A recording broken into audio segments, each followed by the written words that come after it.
booties for black girl nerds.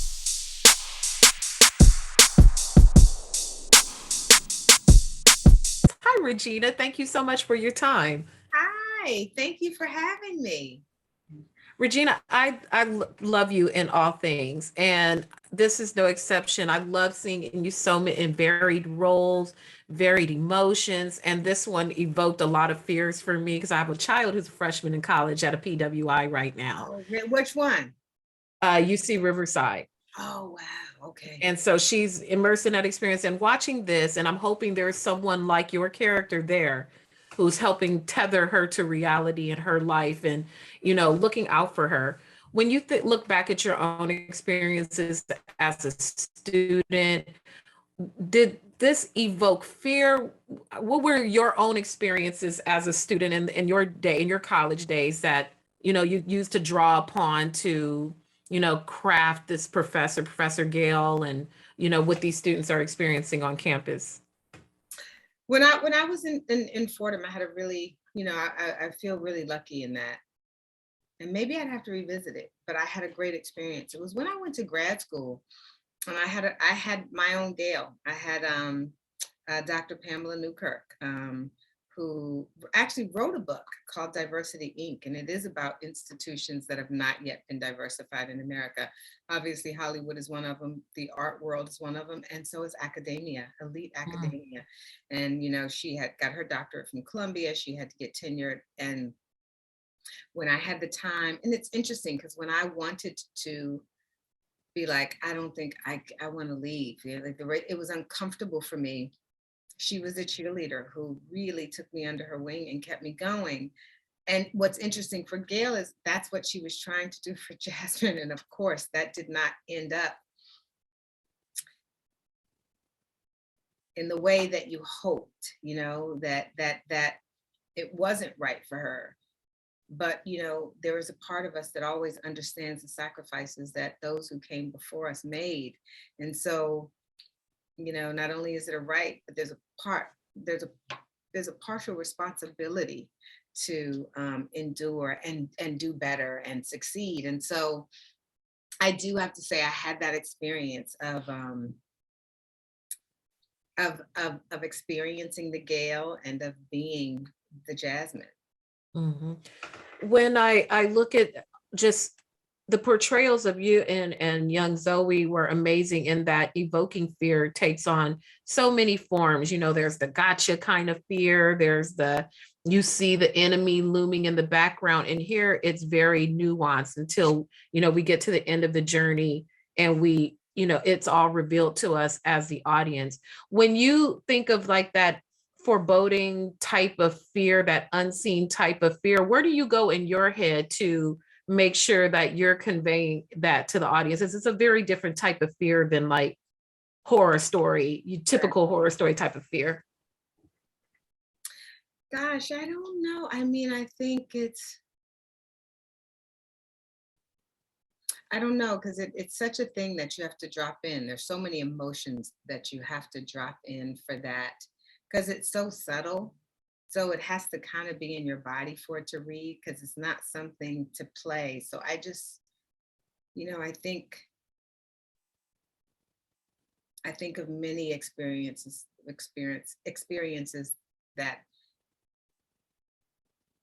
are terrifying, right? But that you must walk through. It's Mm. kind of like the shadow, and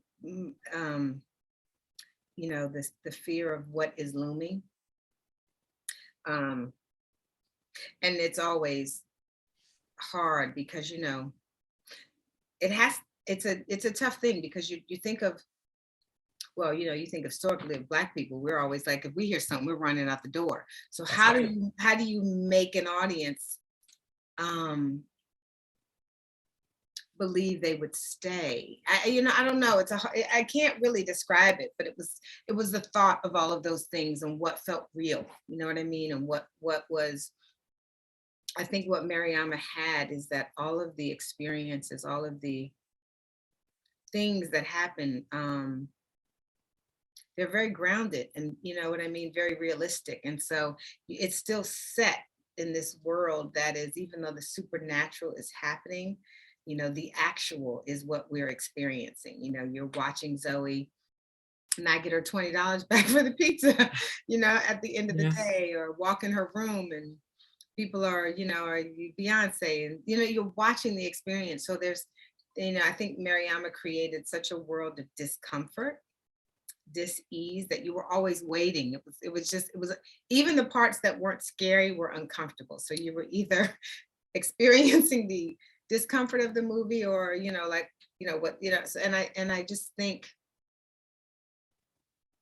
I'm saying all this that to say is I don't necessarily just over and over. I just remember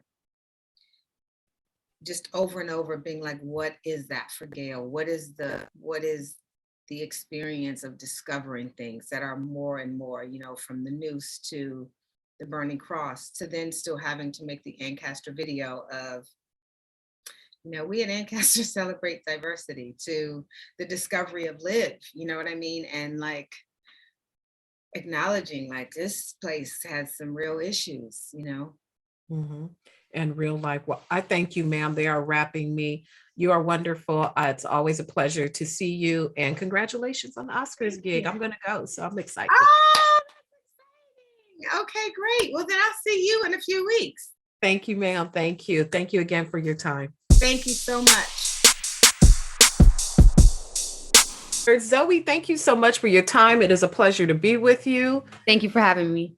Absolutely. This is a challenging role in that it kind of finds that intersectionality that we've seen trending lately with Black trauma and horror, which is a different level of horror in itself. Mm-hmm. When you were approaching this role and making the commitment to you, were you a horror fan initially? And, what are your thoughts on that genre in general before we talk about your character, Jasmine? I was not a horror fan at all. I'm terrified of pretty much everything. So I'm so surprised that when I saw it in my email come through, thriller, Mariama Diallo, I was really interested. I was like, let me see. It took me a couple of days to read the entire script because I was so scared. I had to read it in sections. But once I read it, I was hooked, and I knew that the story was important. Mm-hmm. As a child, I have a child myself who right now is a freshman in college, and watching you go through all these things is just a nightmare of mine. When we as Black people go to predominantly white institutions and we have to leave our previous life, learn our new lives, what's cool, what's not cool. Where do you think is the balance when you take your new life to college like Jasmine did, and she's trying to fit in, but it seems like she's leaving her old life behind. Is that fair to say? I think so. I think maybe she's even protecting her old life. We see that she didn't contact her mom much. And I think that was really just out of protection. She wanted to call her mom when everything was good again, when everything had gotten under her control. She didn't want her mom to worry. She didn't want her mom to sit and, oh my gosh, my daughter's being terrorized on campus. She wanted that success story. That's what she's worked so hard for. That's what her mom raised her to do. And I think she was going to hold out until then. Mm-hmm. There's a lot of nuance to fear. There's the jump out and got you kind of fear. There's the lurking kind of fear. And I love how you portrayed those emotions. Like I really felt like I was walking along with you, where like all these menacing things were looming along. What's the key to nailing fear as a performer, especially in this sense where it's kind of like an unseen enemy or entity or something that's happening that we, the audience, know it's there, but we don't really see it. Not like, like Jason, like, Right. This is a great question because I think, as you mentioned, fear is so nuanced. There is such a large spectrum of what fear looks like.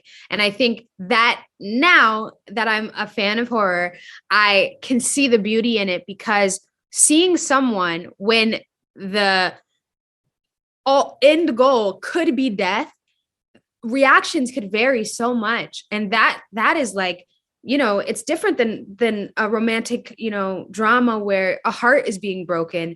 Your life is about to end. So there's an urgency there. And I think it's striking to watch.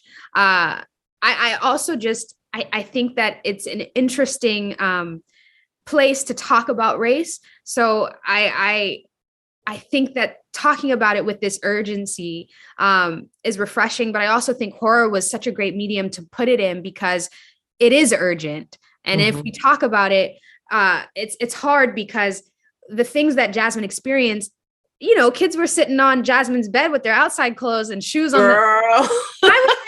But when you say that story and you said someone sat on my bed, it doesn't translate, you know, it doesn't translate well. It sounds like a small thing, but that's a different type of fear and smallness that person could feel that, you know, I think that's what Master is. It's a bunch of really terrifying things that we cannot see. And that's the scariest part about it. Yeah. That's absolutely well, ma'am. I thank you for your time. I'm glad you mentioned that scene because that scene made me mad. It's still mad. I watched it last night and I was like, I feel you. Well, I thank you, young lady. You are wonderful. I appreciate you talking to me and have a wonderful premiere. Thank you so much. Thank you so much. Have a great day. Thank you, Jeandra LeBeauf, Black Girl Nerds. Thank you so much for your time. I appreciate it. Thank you for your time. And I'm so excited to be here with Black Girl Nerds. Love you guys. Thank you so much. I watched this and it made me live kind of my most anxious nightmare in that I have a child who's a college freshman right now at a PWI. And I've been concerned about her adjustment and her, you know, immersing herself in the college experience and still maintaining her own identity. When you are crafting a story like this and bringing it to life and bringing all these talented people together, is the jumping off point the fear factor? Because there's a fear that's unseen that has to kind of permeate the whole story. Or how do you like to lead your artisans? How do you start to craft this environment to bring the story to life?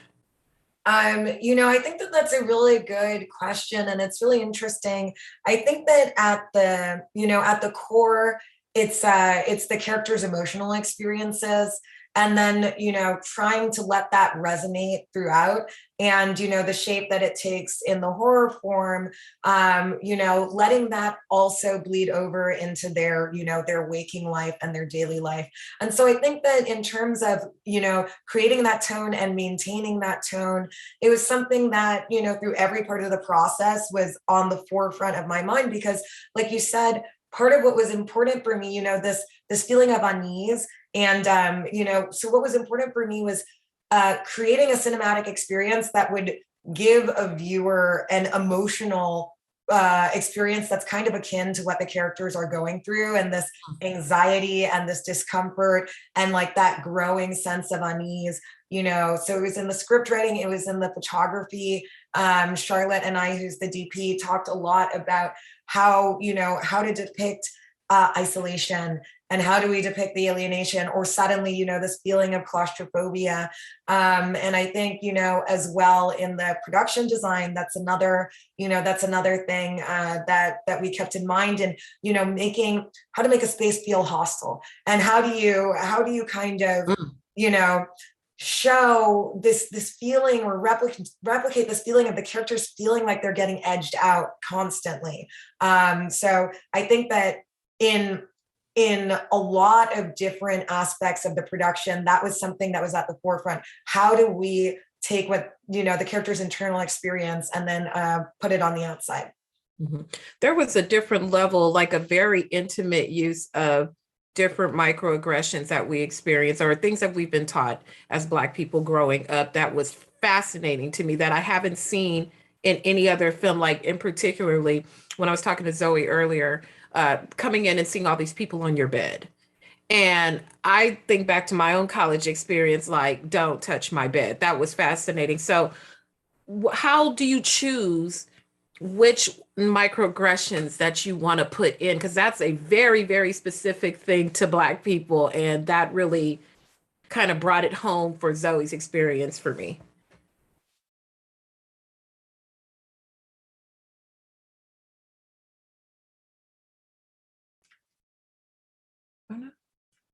Looks like we lost her on audio.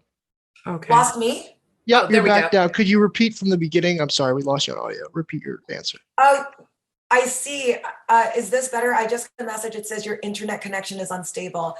It's good now.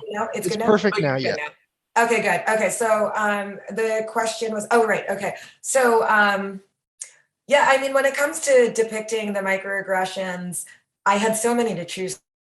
Right.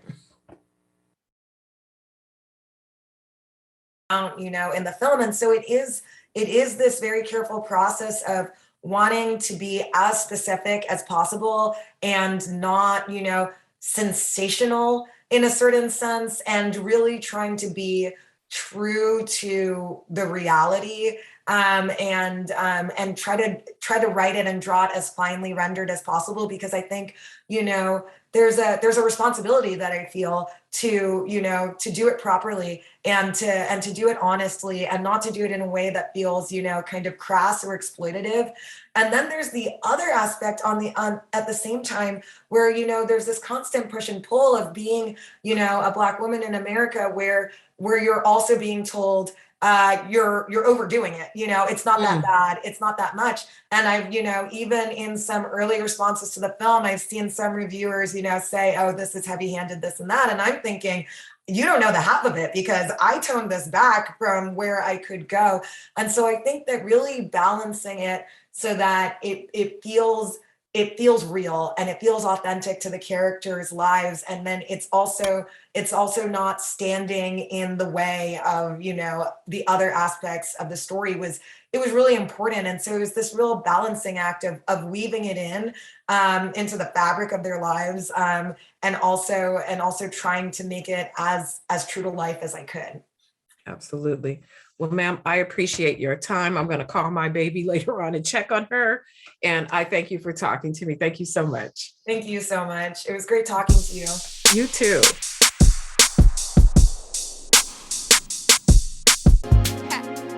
Better shake your booties for Black girl nerves. Better shake your booties for Black girl nerves.